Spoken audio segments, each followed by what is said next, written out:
That's a nice welcome, right? Yes. Yeah, welcome to New York. Thank you very much. And AOL Build. So we are so happy to have you here. Thank you so much for coming Me too. in Thank you today. for welcoming me. Yeah, absolutely. You have a lot going on right now, Yes. including the release of your new album, Volume 2, Part of Noise. It's an amazing record. You have an amazing cast of characters on there. Cyndi Lauper, Edward Snowden, we got the Pet Shop Boys. Talk a little bit about the origin of this album, and I understand it took a little while to put together. Yeah, actually, this Electronica project is born about the idea about around 6 years ago, when I thought about gathering around me people linked to electronic music over 3 or 4 generations. I mean, people who are a source of inspiration to me, who have been a source of inspiration to me, and beyond, I mean, being linked directly or indirectly to technology, modern technology, analog or digital technology.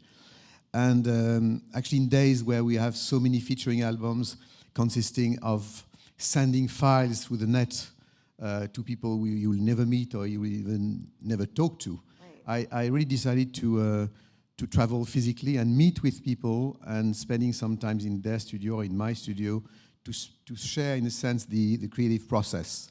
And everybody said yes. So I ended with almost 2.5 hours of music. So I decided, a little bit like Kill Bill 1 and Kill Bill 2, to divide the Electronica project in two albums. The one just being released before Christmas called Electronica 1, The Time Machine, and the second one being released these days called The Heart of Noise, as you just said. Yeah, can you talk a little bit about that process and that creative process, what you learned from going into the studio with all of these amazing artists? I mean, I think all these artists, they have, and I think we all have in common, they have in common an instant recognizable sound, a kind of organic approach of sound. I mean, I'm coming from France, from a city called Lyon, and very known worldwide for cooking. And I'm really considering electronic music as cooking beats and textures and waveforms in a rather sensual way. And they all have this in common. Whatever you are talking about, the new EDM people, such as Boys Noise or Gesa Feldstein or Armin van Buuren in the trance scene, or people such as Laurie Anderson or Moby or even Cyndi Lauper, Hans Zimmer, Gary Newman, I mean, Air or Massive Attack. I mean, all these people, in their own way, they have this kind of very sensual, organic approach to sounds and how to create their own style. So the principle has been really for me to create a kind of demo, a piece of music for every collaborator in function of the phantasm or the fantasy I had regarding themselves, and then leaving enough space for them to collaborate. Wow, that's really cool. Well, you have to talk about the Edward Snowden collaborations, because we see a lot of mainstream artists on here from all different genres, but then we have Edward Snowden. How did that come about? Actually, one of the recurrent themes of Electronica is this ambiguous relationship we have towards technology these days. Actually, as we know, on one hand, we have the world in our pocket through our smartphones. On the other side, we know that we are spied on by the world, by the outside world. And actually, when I'm talking about one of the recurrent themes is actually, for instance, with Laurie Anderson, we did a song. I mean, starting with the idea that these days a lot of us are touching their smartphones more than their own partner. And then we decided to do a kind of love song, dark love song about between a connected object and a human being. And Laurie is doing the smartphone, obviously. And with Massive Attack, we did this track called Watching You, about the CCTV camera surveillance. With Cyndi Lauper, we did this track called Swipe to the Right, which is, I mean, related to Tinder. And you like that, huh? Yes. Yes. Then swipe to the right, and this is a match sometime. Yes. Yeah. And then when I was recording this Electronica project, I heard about the Edward Snowden case, and funnily enough, it made me think about my mother. And my mother was a great figure in the French resistance during the Second World War. She went into resistance at the beginning of the war in 1941.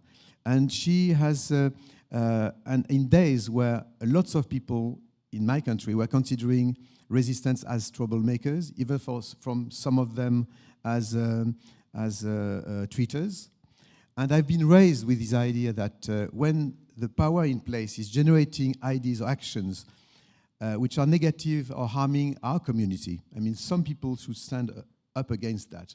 I know that in this country, I mean, lots of people are thinking that Edward Snowden is a traitor. I think a traitor is somebody harming us, or harming the people, which has not been the case since the last 4 years. He has made his revelation.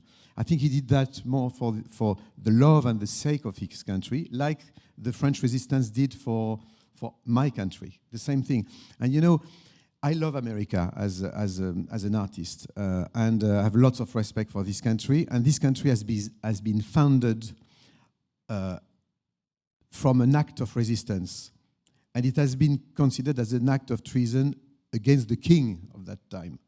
And every social progress has been done against the law. I mean, if you think about the end of slavery, the end of I mean, the right for abortion, the right of votes for women. I mean, the people. I mean, gay people being able to get married, and so on and so forth. Every generation, every step. I mean, every time we succeed to create a social progress, it has been done against the law of that time. So this is the reason why I wanted to promote not the man, but the idea behind it. In days where so many people here in America and on the other side of the pond in Europe are attracted by and seduced by populist people such as Donald Trump on one side, Marine Le Pen on the other side, and because more by rejection of the power in place, I think it's interesting to think about people questioning the power in place in their own country because they love the country, not because they want to harm their own country. So this is the reason why that I went to Moscow. I recorded this piece with Edward, and I met a very nice human, young adult. And we decided to, obviously he's not an artist, he doesn't want to be recognized even as a person, as an iconic person at all. Mm-hmm. But he just wanted to collaborate with him, being part of this project. And we thought about this track called Exit. And he is explaining why he wants to, he thinks that this exit as a concept is interesting. And the whole track basically, as we discussed, is a kind of speedy techno track. I mean, evoking or symbolizing I would say this kind of mad quest we all have for more and more information, for big data. And at the same time, this crazy, obsessive hunt that the three most powerful organizations in the world, I mean, in this country, NSA, CIA, and FBI, I mean, are driving against one single individual. And that all fits in with the theme of this record, really. I mean, the technology aspects, so exactly. It really all comes full circle. Yeah, I mean, Edward Snowden is one of the 30th collaborators of this album. He's one amongst all the other ones. He's not more important, but I think I felt that somehow it had a logic to involve somebody as Edward Snowden as part of this Electronica project. You know, here we are, 2016. You got your start early on in electronica music. Can you talk a little bit about the trajectory and where you were then and where we are now and what you see as the future, even? Because EDM music as a genre has really exploded even in the last few years. Yeah, which is very interesting with electronic music these days. I mean, as we know, electronic music has no boundaries anymore. It's everywhere. And it's more like, it's not only a genre of music. It's not like hip-hop or punk or funk or rock. And because it's a different way of approaching music composition. I mean, it's dealing with noise, with sounds. I mean, the title, The Heart of Noise, is due to the fact that we all, as electronic musicians, at the heart of noise. I mean, the noise is like a rock for a sculpture from which you are extracting your sounds, your music. And this is a new way of writing, producing, even distributing music now through deep technology. So this whole idea of of evolution of electronic music is obviously due to technology, but also beyond this. I mean, our relationship with the future. Electronic music has always been linked with a certain idea of science fiction or future, or whatever. And actually, when you think about what Bill Gates has said, I mean, just a few days ago, saying we should be very, very conscious that artificial intelligence now is more and more present, is going to be more and more present in our day-to-day life.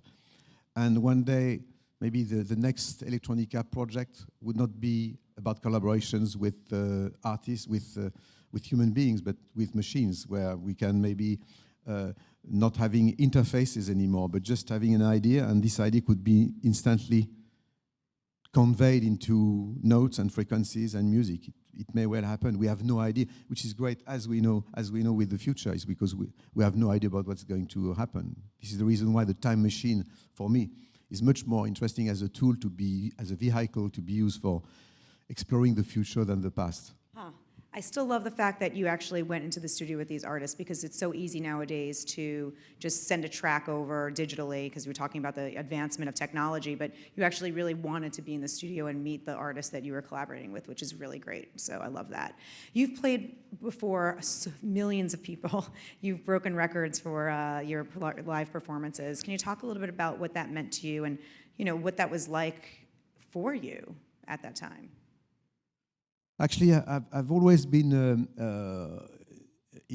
interested and involved in how to visualize electronic music, because I mean, staying behind your laptop or your synth for 2 hours is not the most sexy thing on earth. So I mean, it's cool to probably in days where you can listen to music, guys, everywhere in the street. I mean, at home, in your car, wherever. If you buy a ticket to go to a festival, to a concert, it's because mainly you have a visual expectation of the artist you like. And then I've been involved at a very early stage in my career to how to visualize music. And I tried to create a bridge with scenographs and electronic and videos and lights and lasers to try to conceive a kind of bigger picture. And also, I've been always interested with architecture and involving architecture. I mean, playing in outdoor venues. And this is the reason why probably that from the beginning I had lots of followings or quite a bigger crowd than in a normal arena, because it was outside, and basically the audience, as we know in an outdoor place, I mean, the audience is actually defining the size of the hall, more or less. It's crazy, yeah. I mean, it's just such a culture now with all the music festivals that you got started out or so early on, but we just had an EDM festival this weekend in New York, so it's just really huge right now. Can you talk a little bit about starting out and, making those beats and those, the music very early on and not getting some traction? There was a little bit of a delay, and then you self-published your album, right? So can you talk a little bit about that was like for you and how you really pulled ahead to be successful? Yeah, actually, the first, my first album, who have been quite a popular recognition, was Oxygen, and this album actually has been is a very good example for encouraging young artists to be stubborn, because it has been really rejected, refused by almost all record labels, and they say, "What's this music? There is no drummer, no singers. I mean, tracks are 10 minutes or 12 minutes long, and on top of it is French."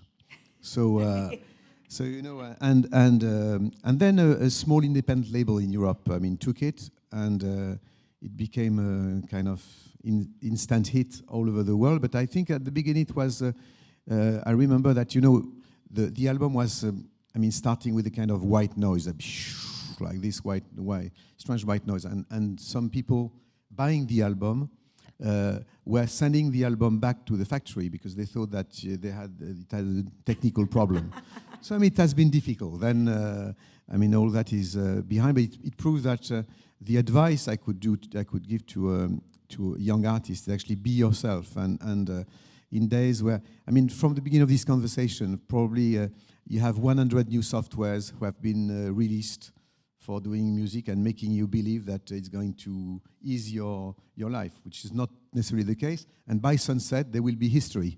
So my advice would be actually just focus on one instrument, one software, one hardware, whatever. Yeah. And just try to be stick to it for 6 months and trying to because the answer is in yourself. It's never outside. It's always inside. And whatever the technology you can use a tam-tam, a piano, a violin, or synthesizer, or virtual plugin.